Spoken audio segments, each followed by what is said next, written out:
बेहतर से बेहतर की तलाश कर, बेहतर से बेहतर की तलाश कर, मिल जाए तुझे नदी तो समंदर की तलाश कर। बेहतर से बेहतर की तलाश कर, मिल जाए तुझे नदी तो समंदर की तलाश कर।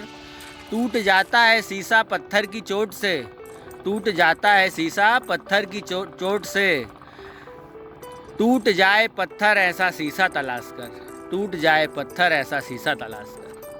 नमस्कार दोस्तों, मैं अपने ब्लॉग में आपका स्वागत करता हूं। Welcome back to my channel.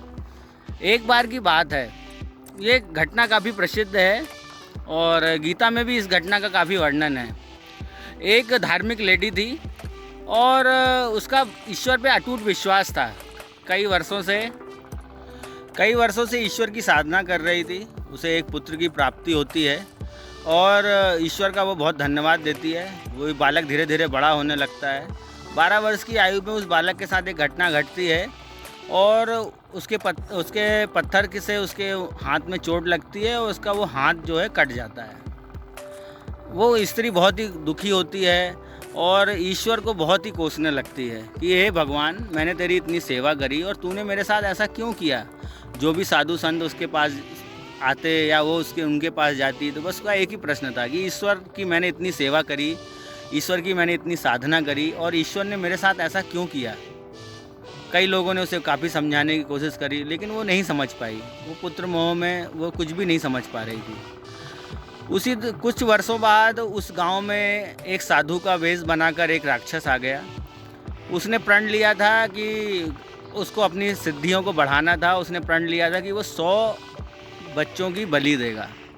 उसने गांव और आसपास के कई गांवों के बच्चों को किडनैप कर लिया, अपहरित कर लिया और एक दूर जंगल में लेके गया उनकी बलि देने के लिए।